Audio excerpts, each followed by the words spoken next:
안녕하십니까 여러분. 저는 전두환 전 대통령의 손자이자 전재용 씨의 아들 전우원입니다.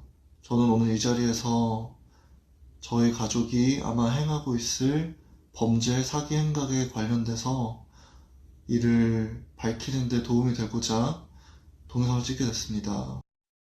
전 제 할아버지가 학살자라고 생각합니다.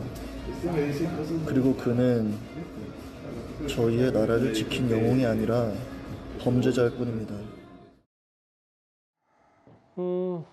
일가의 범죄 의혹 폭로를 이어가던 전두환 전 대통령의 손자 전우원 씨가요, 뉴욕에서 병원으로 이송이 됐습니다. 그런데 그 이유가 저희는 그 생중계 유튜브 장면은 당연히 보여드리지 않겠습니다. 네네.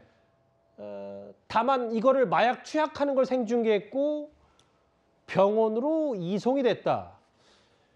이게 그러면 본인의 본인 관련 혹은 가족 관련 의혹 폭로와 이런 여러 주장들의 신빙성이 좀 의심받는 건 아닌지 일단 먼저 어떻게 평가를 할까요? 첫 번째, 내부자잖아요. 손자라는 이야기 때문에 손자가 이야기했는 거는 굉장히 가볍지 않고 무거운 이야기는 맞아요. 하지만 저희 이야기 중에 어떠한 것도 수사가 진행될 수 있는 단서는 없어요. 그리고 수사가 진행된다 할지라도 죄형법정주의상 우리나라 처벌 규정이 있어야 되는데 이미 전두환 씨가 사망했기 때문에 추징금이 들어갈 수도 없고, 그다음 범죄 수익 은닉 등에 관한 법률도 2001년에 만들어져서 공소시효의 문제가 있기는 있어요. 하지만 제가 가장 화나는 대목은 어떻게 유튜브 안에서 환각이 일어날 수 있는 물질을 먹고 있는 장면을 대한민국 많은 사람들이 시청하게끔 하는 건지, 저는 이 부분에 대해서는 굉장히 하나의 범죄를 예방하고 범죄를 진압하는 그러니까 박사의 입장에서 저 부분은 굉장히 부적절한 행동이었다라는 말씀드리겠습니다. 그러면 이제 전두환 전 대통령의 손자의 여러 주장들, 특히 뭐 사생활 부분은 좀 제껴두더라도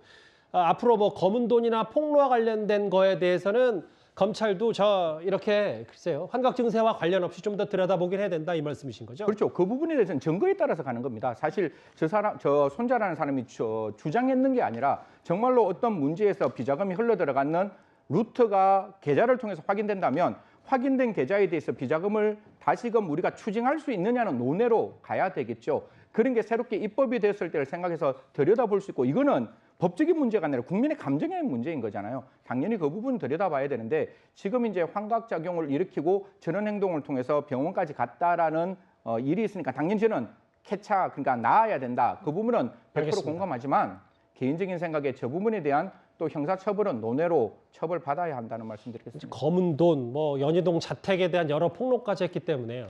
알겠습니다.